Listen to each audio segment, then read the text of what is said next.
नमस्कार, फोकस न्यूजमा स्वागत छ। म डेभिड पाण्डे। सर्वोच्च अदालतको प्रमादेशपछि बनेको कांग्रेस सभापति शेरबहादुर देउवा नेतृत्वको सरकारले प्रारम्भमा सरकार विस्तार गर्न नसकेको भन्दै निकै आलोचनाको शिकार बन्नु पर्यो। गठबन्धन सरकार भएकाले गठबन्धनका सबै दललाई भागबण्डा मिलाउनु पर्ने भएकाले केही समय लम्बिएको स्वयं प्रधानमन्त्रीले नै स्वीकारिसकेका छन्। यसबीचमा प्रधानमन्त्री देउवाले आफ्ना 100 दिनका कार्य प्रगतिमा पनि सरकारले गरेका कामको फेरिस्त त लगाएकै छन्, तर प्रधानमन्त्री शेरबहादुर देउवाले आफू पछिको वरियतामा गृहमन्त्री बालकृष्ण खाँडलाई राखेका छन्। अझ भन्ने हो भने प्रधानमन्त्रीका विश्वासपात्र गृहमन्त्री खाँडले मन्त्री भएदेखि नै निकै सकारात्मक र राम्रा कामहरू सुरक्षा निकायभित्र गर्दै आइरहेका छन्। अझ सुरक्षा निकायमा आफूभन्दा सानालाई हेपेर बोल्ने प्रवृत्ति मौलाइरहेको अवस्थामा गृहमन्त्री खाँडले सबैलाई आदरार्थी शब्द प्रयोग गर्न निर्देशन दिएसँगै सुरक्षा निकायमा गृहमन्त्री खाँडको वाहवाही नै चलेको छ। किन गृहमन्त्रीले तल्लो दर्जाका कर्मचारीहरूलाई पनि त तिमी नभने तपाईँ भनेर सम्बोधन गर्नुहोस् भनी निर्देशन दिनुपर्ने अवस्था सिर्जना भयो त? आजको फोकस न्यूज यसै विषयमा केन्द्रित रहनेछ। सुरक्षा निकायमा आफूभन्दा तल्लो दर्जाका कर्मचारीहरू र सुरक्षाकर्मीहरू सधैँ पीडित र अपहेलित बन्नु परिरहेको खबरहरू तपाईँ हामीले सुन्दै आइरहेका छौँ। तर यसको सुधारका लागि जति सरकार फेरि पनि खासै पहल गरेको पाइँदैन। तर शेरबहादुर देउवा प्रधानमन्त्री बनिसकेपछि र गृहमन्त्री बालकृष्ण खाँड भइसकेपछि सुरक्षाकर्मीहरू खुसी हुने गरी कामहरू भइरहेका छन्। राशन वृद्धिदेखि लिएर उनीहरूलाई सम्बोधनमा समानता ल्याउन गृहमन्त्रीले निर्देशन दिएसँगै 3वटै सुरक्षा निकायभित्र अहिले गृहमन्त्रीको चर्चा चलिरहेको छ। केही दिन अघि आयोजित एक कार्यक्रममा गृहमन्त्री खाँडले सुरक्षा निकायका सबै अङ्गका प्रमुखहरूलाई राखी सबैलाई उही सम्मान र उही सम्मानित भाषा प्रयोग गर्न निर्देशन दिएका थिए। आखिर किन भाषामा शुद्धता ल्याउन र कसैलाई पनि अपमानित हुनु नपरोस् भन्नका खातिर गृहमन्त्रीले निर्देशन दिनुभएको सुरक्षा निकाय सम्बन्ध व्यक्तिहरूले बताइरहेका छन्। किन यस्तो निर्देशन जारी गर्नु पर्यो गृहमन्त्री खाँडले? उनी गृहमन्त्री भइसकेपछि के गरे त? हेरौँ यो रिपोर्ट। वर्तमान गठबन्धन सरकारले लामो समयसम्म मन्त्री परिषद विस्तार गर्न नसक्दा जुन आलोचना खेपिएको थियो, त्यही बीचमा सरकारले विभिन्न राम्रा काम पनि गरेको छ। 4 जना मन्त्री लिएर सरकारको नेतृत्वको यात्रा गरेका कांग्रेस सभापति एवं प्रधानमन्त्री शेरबहादुर देउवाले गृहमन्त्रीमा आफ्ना विश्वासपात्र बालकृष्ण खाँडलाई रोजेका थिए। गृहमन्त्री सम्हालेपछि गृहमन्त्री खाँडले समाजमा देखिएका हर समस्यालाई समाधान गर्न छोटो समयमा धेरै प्रयास गरेका छन्। केही नीतिगत रूपमा सुधारका कामहरू भएका छन्। लामो समयदेखि अल्झिरहेको प्रहरीको बढुवादेखि राशन भत्ता वृद्धिदेखि कर्मचारी तथा सुरक्षाकर्मीलाई मनोबल बढाउन हर सम्भव प्रयास उनले गरेका छन्।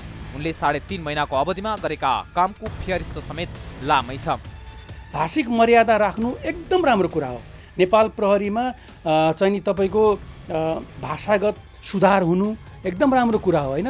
तलको दर्जाले आफूलाई चाहिँ नि अधिकृतले हेरेको भावनाले हेर्यो, सम्बोधन गर्यो भन्ने नपरोस्, त्यो चाहिँ नि राम्रो कुरा हो, होइन? सुधार हुँदै जानुपर्छ। पछिल्लो समय उनले नेपाल प्रहरीमा रोकिएको बढुवाको लागि छुट्टै पद नै खडा गरेर अगाडि बढेका छन्। त्यसबाहेक नेपाल प्रहरीका तल्लो दर्जाका कर्मचारीलाई पनि प्रोत्साहित गर्नको लागि सबैलाई समानार्थी शब्द प्रयोग गर्न निर्देशन नै दिएका छन्, जसको कार्यान्वयन पनि सुरु भइसकेको छ। यसले नेपाल प्रहरीका हरेक पदमा कार्यरत व्यक्तिको मनोबल उच्च हुने विश्वास प्रहरीले लिएको छ। नेपाल प्रहरीले विगतदेखि नै विभिन्न किसिमका तालिम, अनुशिक्षण लगायत बेला बखतमा हुने विभिन्न किसिमका ब्रिफिङहरूमा प्रहरीको व्यवहार आन्तरिक रूपमा आफ्ना सदस्यहरूसँग पनि एकदम सम्मानार्थी र नम्र बोली भाषा र व्यवहारको चाहिँ प्रयोग गर्नुपर्छ। मुखहरू र अरू आपत्तिजनक शब्दहरू व्यवहार हुनु हुँदैन भन्ने हिसाबले जारी गरेकै अवस्था थियो। यसै सन्दर्भमा चालु गृह मन्त्रालयबाट माननीय गृह मन्त्रीज्यूबाट नेपाल प्रहरीका प्रमुख लगायत अन्य सुरक्षा निकाय प्रमुखहरूलाई ब्रिफिङ गर्ने सन्दर्भमा यी कुराहरू चाहिँ समावेश गरेर ब्रिफिङ भएको अवस्थामा यसलाई हामीले तल्लो स्तरसम्म सम्प्रेषित हुने गरी निर्देशन पठाएका छौँ र यी कुराहरू स्वाभाविक रूपमा अहिलेको अवस्थामा सामूहिक रूपमा टिम स्पिरिट बिल्डअप गर्ने सन्दर्भमा अत्यन्त महत्त्व राख्छन्। त्यस कारणले एक आपसको भावना जित्ने र त्यसलाई चाहिँ समग्र कार्य सिद्धान्तको स्तरमा चाहिँ गुणात्मक रूपमा प्रयोग गर्ने सन्दर्भमा बोली भाषा व्यवहार का कुराहरूमा नम्रता हुनुपर्छ र एकदम सम्मानार्थी हिसाबमा प्रयोग हुनुपर्छ भन्ने सन्दर्भका समस्या नै हो। यी कुरामा नेपाल प्रहरी लागिरहेको अवस्था छ र त्यस्ता अवस्था भएको अवस्था चाहिँ अनुमान गर्ने, त्यसलाई चाहिँ करेक्सन गर्ने कामहरू र त्यस्ता किसिमका उद्योगहरूलाई पनि सम्बोधन गर्ने काम नेपाल प्रहरीले गर्छ। आफू मातहतका कर्मचारीको मनोबल बढाउनेदेखि गृहमन्त्री खाँडले बेमौसममा भएको वर्षाले पीडित बनाएका किसान, घरबार गुमाएका सर्वसाधारणलाई पनि उचित राहतको लागि पहल गरिरहेका छन्। त्यस्तै सामाजिक सुरक्षा भत्तामा उल्लेख्य रूपमा वृद्धि गर्न सफल भएका छन्। उनले यो समयमा नै 33% वृद्धि गर्न सफल भएका छन्। त्यस्तै नेपाल प्रहरीमा परेको उजुरीको फर्स्यौट दरलाई पनि उनले सुधारतिर धकेलेका छन्। उनको अवधिमा मुद्दा फर्स्यौट दर 25% को हाराहारीमा पुगेको छ। त्यस्तै समाजमा शान्ति सुरक्षा कायम गर्नको लागि जनचेतनामूलक कार्यक्रमलाई पनि गृहमन्त्री खाँडले जोड दिएका छन्, जस अनुसार अहिलेसम्म 4837 वटा सामुदायिक प्रहरी सम्बन्धी काम भएका छन्। यही अवधिमा मात्रै अदालतबाट सजाय तोकिएका 1119 जना फरार प्रतिवादीहरू पक्राउ गरिएको छ, जसबाट बिगो बापत 11,30,49,000 रुपियाँ असुल भएको छ, जसले राज्यको राजस्व वृद्धिमा उल्लेख्य सहयोग पुगेको छ। त्यस्तै ट्राफिक कारबाही लगायत विभिन्न शीर्षकमा कारबाही बापत 36,47,65,000 बढी रकम सङ्कलन भएको छ। त्यस्तै सीमा सुरक्षाका लागि सशस्त्र प्रहरीको 3वटा बिओपी थप गरेर 227 वटा बिओपी पुर्याइएको छ। बिओपी स्थापनाले सीमा क्षेत्रमा बस्ने नागरिकमा सरकारको उपस्थितिको आभास भएको छ। विभिन्न स्थानमा गएको बाढी पहिरोका कारण जनधन क्षति भएका परिवारलाई राहत दिने व्यवस्था गरेको छ। बाढी पहिरोले बगाएका पुल तथा बाटोहरू तत्काल सुचारू गर्न गृह मन्त्रीबाट निर्देशन भयो, जसको अहिले कार्यान्वयन भइरहेको छ। त्यस्तै विभिन्न समयमा हुने मनसुनजन्य प्रकोपबाट हुने क्षतिलाई न्यूनीकरण तथा नियन्त्रण गर्न र राहत तथा उद्धारमा खटिनको लागि विभिन्न समयमा सबै सुरक्षा निकाय तथा अन्य सम्बन्धित निकायसँग अन्तर्क्रिया गर्ने तथा आगामी रणनीतिको विषयमा छलफल गरेर गृहमन्त्री अगाडि बढे, जसका कारण तुलनात्मक रूपमा क्षति न्यूनीकरण तथा राहत वितरणको काम प्रभावकारी भयो। त्यस्तै मनसुनका कारण क्षति भएका मनाङ र सिन्धुपाल्चोकका विद्यालयको पुनर्निर्माणको लागि विश्व ब्याङ्कसँग 25 करोड सहुलियतपूर्ण ऋण लिने सम्झौता भयो र उक्त ऋण प्राप्त हुने प्रक्रियामा गएको छ। त्यस्तै उद्धार तथा राहतको लागि विभिन्न सङ्घ संस्थालाई बाहिरबाट आएका 7 करोड बढी रकमको सामग्रीमा भन्सार छुट गृह मन्त्रालयले दिएको छ। त्यस्तै 129 जना घाइते तथा अपाङ्गताको लागि जीवन निर्वाह भत्ता दिने व्यवस्था पनि गरिएको छ। त्यस्तै विभिन्न आन्दोलन माओवादी सेनाका घाइते अपाङ्ग लगायतलाई पुनर्स्थापना तथा हेरचाह गर्नको लागि निर्देशिकालाई संशोधन गर्न मन्त्री परिषदमा गृह मन्त्रालयले पठाएको छ। त्यस्तै अहिलेसम्म 17 जिल्लाका 196 वटा स्थानीय तह र 1715 वटा वडामा राष्ट्रिय परिचय पत्र अभियान सम्पन्न भएको छ भने 14 वटा जिल्लामा सञ्चालन भइरहेको छ।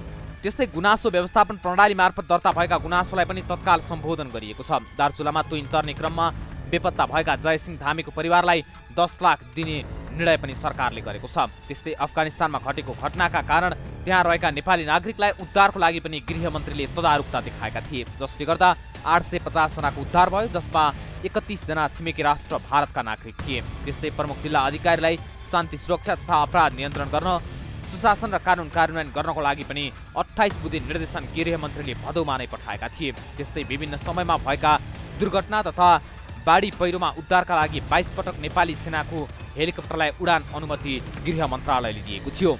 त्यस्तै कारागार व्यवस्थापनमा पनि हालका गृहमन्त्रीले चासो देखाएका छन्। उनले विभिन्न कारागारमै गएर अनुगमन तथा निरीक्षण गर्ने तथा सुधारको लागि पहल गरिरहेका छन्। यही अवधिमा मात्र 490 कैदीले स्थानान्तरणको लागि अनुमति पाएका छन्। त्यस्तै विभिन्न उपचार तथा पुनर्स्थापना केन्द्रमा रहेका लागु औषध प्रयोगकर्ताका लागि कोरोनाको भ्याक्सिन समेत उपलब्ध गराउन गृहमन्त्रीले विशेष पहल चालेका थिए। त्यस्तै गृह मन्त्रालयले औषधि उत्पादनका लागि आवश्यक पर्ने कच्चा पदार्थ आयातका लागि 17 वटा कम्पनीलाई इजाजत पत्र प्रदान गरेको छ। त्यस्तै लागु औषध नियन्त्रण गर्नको लागि नियन्त्रण सम्बन्धी राष्ट्रिय गुरु योजना तयारका लागि प्रस्ताव मस्यौदा पनि तयार गर्ने काम भइरहेको छ। त्यस्तै नेपालमा रासायनिक पदार्थ तथा औषधि आयात इजाजत सम्बन्धी प्रगति प्रतिवेदन अन्तर्राष्ट्रिय लागु औषध नियन्त्रण बोर्ड जेनेभामा पेश समेत गरिएको छ। यी बाहेक अन्य विभिन्न क्षेत्रमा गृहमन्त्रीले नीतिगत सुधारदेखि अन्य सुधारका कामलाई अगाडि बढाएका छन्, जसले गर्दा सामाजिक अपराधदेखि अन्य घटनाको सङ्ख्यामा कम हुँदै जाने आकलन गरिएको छ। कार्यवाहक प्रधानमन्त्रीको समेत जिम्मेवारी पाउने गरी मन्त्री बनेका गृहमन्त्रीले आफ्नो जिम्मेवारीलाई मध्यनजर गर्दै सुरक्षा निकाय र प्रहरी सङ्गठनभित्र अनुशासन, मर्यादा, विश्वास र सम्मान कायमै रहोस् भन्नका लागि जसरी समानताको अवधारणा अगाडि सारेका छन्, यसले सुरक्षा निकायमा एक खालको हर्षको अवस्था सिर्जना भएको छ। यस विषयलाई कसरी लिएका छन् त तालुकदार मन्त्रालयका पदाधिकारीहरूले? गृहमन्त्री खाँड मन्त्रालयमा आइसकेपछि के सुधार भयो त? यी लगायतका प्रसङ्गसहित उपस्थित हुनेछौँ एकैछिनको विश्रामपछि।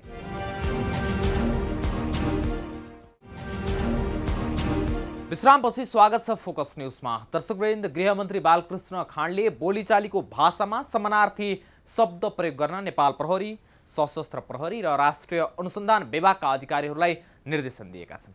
उनले जुनसुकै तहका कर्मचारीलाई बोलाउँदा पनि समानार्थी शब्द प्रयोग गर्न निर्देशन दिएका हुन्।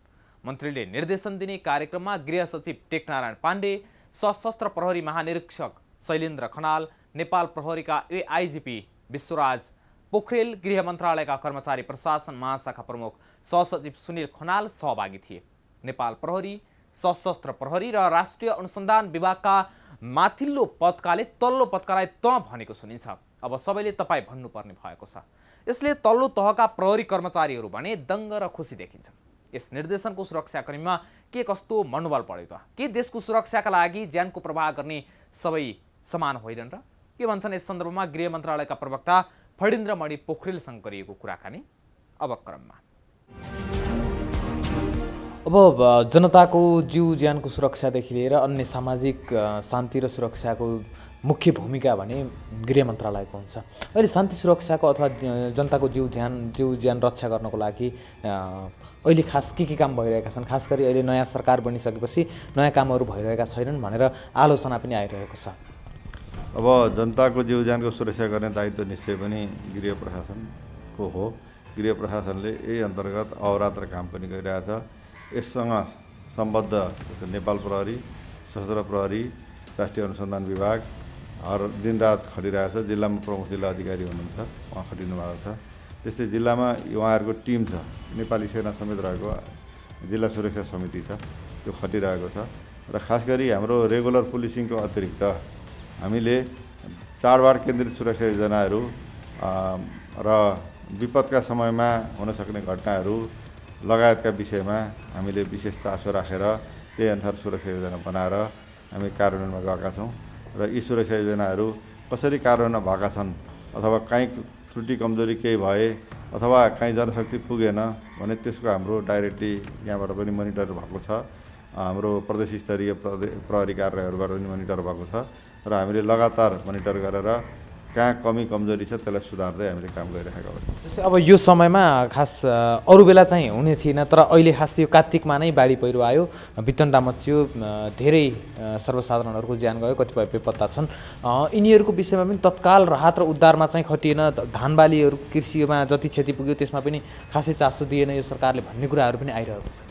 हेर्नुहोस्, यो भनेको अब सरकारले जिम्मा लिनुपर्छ, त्यो कुरा आफ्नो ठाउँमा छ। तर कस्तो छ भने बेमौसमी यो विपद आइलाग्यो, यसमा हामी सबै दुखित छौँ। हामीले बेलैमा रेस्पोन्स गरेको छ। जस्तो कहीँ यो मान्छेहरू बेपत्ता हुनुभएको छ, कहीँ अब उपचार गर्न नसक्ने अवस्था छ। त्यो हुँदाखेरि हामीले तत्काल तीन ठाउँमा जहाँ जहाँ प्रभावित छ त्यो ठाउँमा नेपाली सेनाको हेलिकप्टर खटाएर नेपाली सेनाको हेलिकप्टरबाट उहाँहरूलाई राहत र उद्धारको काम गरेको छ। त्यसपछि राहत वितरणको लागि हामीले एउटा मापदण्ड नेपाल सरकारले तत्काल बनाएको छ। 2 लाख रुपियाँ प्रति व्यक्ति उपलब्ध गराउने भनेर राहत छ। त्यसपछि खाद्यान्नको उपलब्ध गराउनका लागि खाद्यान्नको व्यवस्थापन गर्न पनि हामीले रकमको व्यवस्था गरेको छ। त्यसै गरी अब त्यो खाद्यान्नको अस्ति क्षति भयो, खास गरी अहिलेको धान बाली पाक्ने बेला हो, कतिपयले काटेर राख्नु भएको थियो, त्यो क्षति भयो। त्यसलाई क्षतिलाई कसरी हामीले परिपूरण गर्ने भनेर हाम्रो गृह सचिवजीको संयोजकत्वमा नेपाल सरकारले एउटा समिति पनि गठन गरेको छ। त्यसले काम गरिरहेको छ। सम्भवतः आजैसम्ममा त्यो के कसरी राहत उपलब्ध गराउने भनेर हाम्रो यहाँबाट निर्णय भएर नेपाल सरकारमा जान्छ। त्यो अनुसारको राहत उपलब्ध गराउने व्यवस्था पनि गरेको छ। त्यस कारणले गर्दाखेरि नगरेको होइन, गरिरहेको छ। अब हामीले विभिन्न ठाउँबाट फिडब्याकहरू पनि लिइरहेका छौँ र कसरी गर्ने भन्ने कुरामा हाम्रो एउटा डाइरेक्ट माननीय मन्त्रीज्यू, सम्माननीय प्रधानमन्त्रीज्यूको निर्देशनमा माननीय मन्त्रीज्यू हामी सबै लागिरहेका छौँ। हाम्रो सबै सुरक्षा निकाय, गृह प्रशासन र अन्य निकाय पनि सँगसँगै लागिराख्नु भएको अवस्था छ। योसँग स्थानीय तह, प्रदेश सरकार पनि सँगसँगै चाहिँ हामी साथै छौँ र समग्रमा भन्दाखेरि होल अफ गभर्मेन्ट एप्रोच अनुसार हामी लागेका छौँ र भइरहेको पनि छ।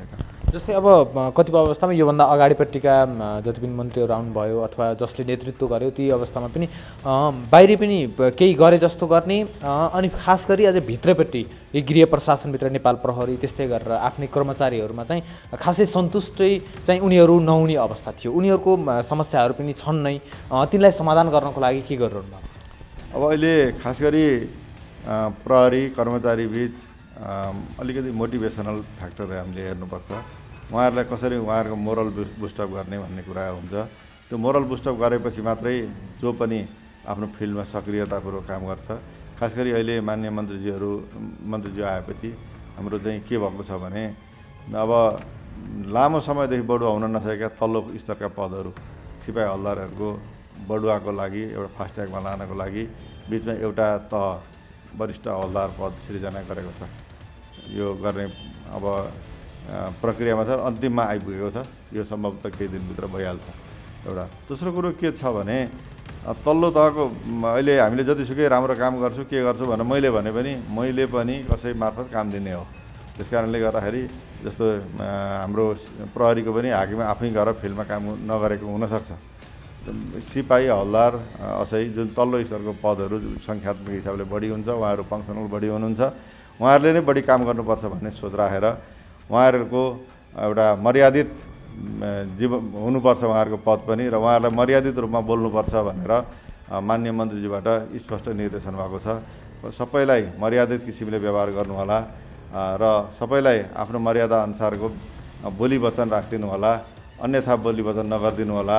सामान्यतया जुन हाम्रा रेस्पेक्ट गर्ने बोलीहरू छन् ती रेस्पेक्ट गर्ने बोलीहरू बोलिदिनु होला भनेर चाहिँ सबैलाई निर्देशन पनि जारी भएको अवस्था छ। त्यसपछि रासनमा प्रहरी कर्मचारीमा अलिकति कम भएको भन्ने फिल भएको छ र रासनमा केही वृद्धि पनि भएको छ। यसले गर्दाखेरि बढुवा रासन र सरुवाको प्रेडिक्टेबिलिटी गर्नुपर्छ सिद्धान्त छ, तर कार्यान्वयन नभएको अवस्था छ भने त्यसलाई कार्यान्वयन गर्नुपर्छ भनेर माननीय मन्त्रीज्यू लाग्नु भएको छ। र सरुवा समयबद्ध र उहाँहरूको कर पाएक हुनसक्छ, आफ्नै भएको जिल्लामा त नहोला तर पनि उहाँहरूलाई पाएक पर्ने ठाउँमा केटाकेटी पढाउन मिल्ने ठाउँमा त्यो किसिमले सरुवा गर्ने भनेर चाहिँ माननीय मन्त्रीज्यूबाट स्पष्ट निर्देशन छ। जस्तै अब अपराध नियन्त्रणका कुराहरू पनि जोडिन्छन्। अपराध नियन्त्रण गर्न कतिपय कुराहरू अब अहिले पनि विभिन्न प्रकारका आन्दोलनहरू भइरहेका छन् अथवा विरोध कार्यक्रमहरू भइरहेका छन्। हत्यारालाई माथिल्लो लेभलबाट नै संरक्षण गरियो लगायतका आरोपहरू जति पनि जसले मन्त्रालय सम्हाले पनि जसले नेतृत्व गरे पनि त्यो आरोप सधैँ लाग्ने गरेको छ। अब ती आरोपहरूलाई चिर्नको लागि अहिले गृहमन्त्रीले के गरिरहनु भएको? अब त्यस्ता हेर्नुहोस्, यो समाज हो, समाजमा केही घटना त घट्छन्, नघट्ने होइन। ती घटनालाई कसरी न्यूनीकरण गर्ने र कसरी आउँदा दिनहरूमा हामीले घट्न नदिने भनेर विभिन्न त्यसलाई प्रत्यक्ष रूपमा मोनिटर गर्ने गरिएको छ। सामान्य घटनाहरूमा प्रत्यक्ष मोनिटर गरेर आइन्दा कसरी यस्ता घटना घट्न नदिने भनेर एनालाइसिस गर्ने गरिएको छ एउटा।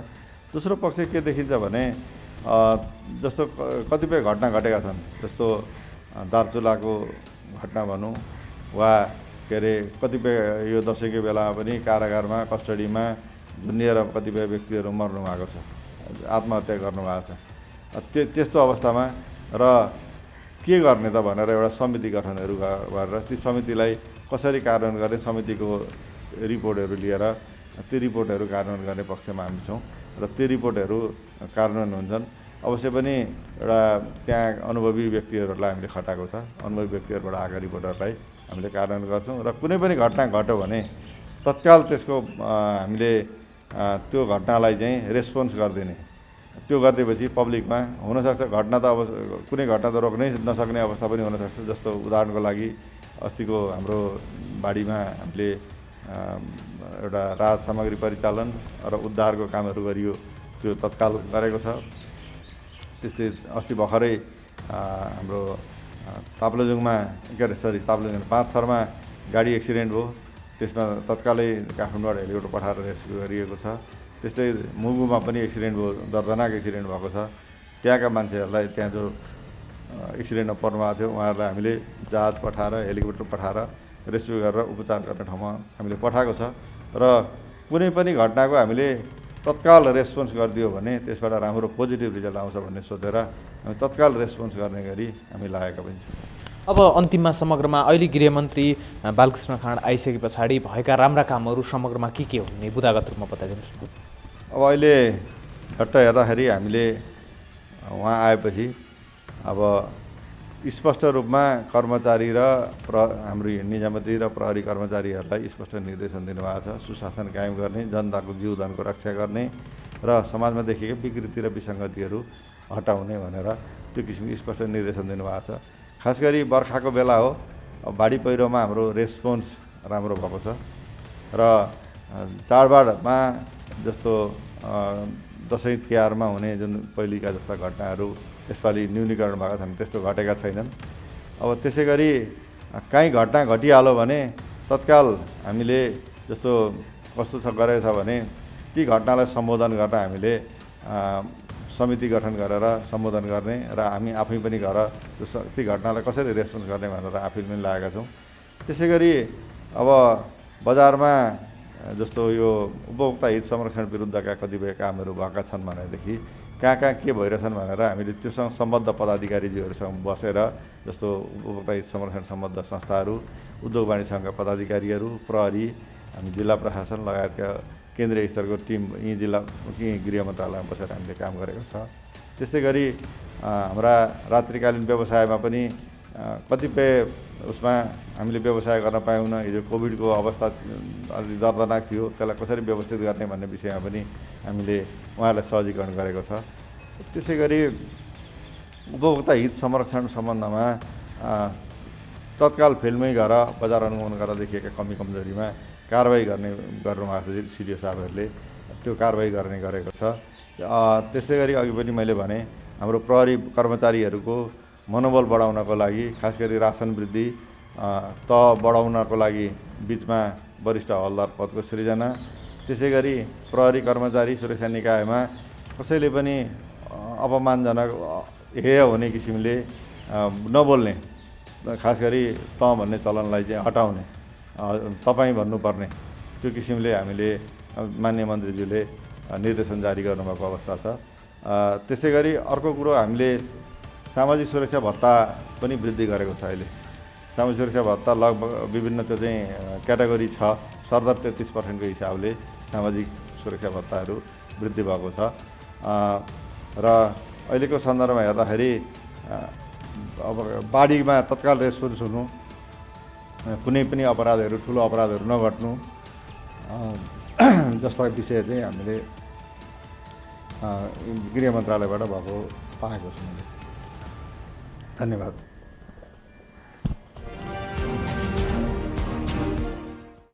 मुस्कान सहितको सेवा सञ्चालन गरिरहेका नेपाल प्रहरी, सशस्त्र प्रहरी र राष्ट्रिय अनुसन्धान विभागले अब सम्मान सहितको सेवा सञ्चालन गर्नुपर्ने गृहमन्त्रीको निर्देशन तल्लो तहदेखि माथिल्लो तहसम्ममा एक रूपमा र समानता भन्ने कायम भएको छ।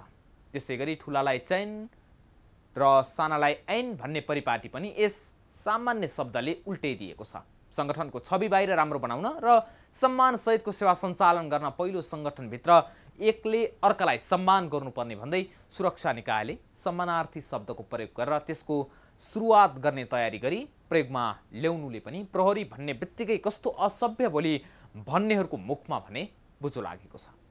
हामी यति भन्न चाहन्छौँ, देशका लागि मरिमेट्नेहरू आफ्नैबाट पीडित र प्रताडित बन्ने अवस्था अन्त्य होस्। जुन सुरुवात गृहमन्त्रीले गर्नुभएको छ, अझै प्रहरी प्रशासन सुधार्न र सबैलाई प्रहरी मेरो साथी भन्ने स्लोगनमा साथ दिने बनाउन पनि यस्ता थुप्रै सुधारहरूको खाँचो र आवश्यकता छ। हवस् त, आजलाई फोकस न्युज यति नै। अर्को एपिसोडमा नयाँ विषयवस्तुका साथ उपस्थित हुने नै छौँ। तबसम्मका लागि म सहित सम्पूर्ण टिमलाई बिदा दिनुहोस्। नमस्कार।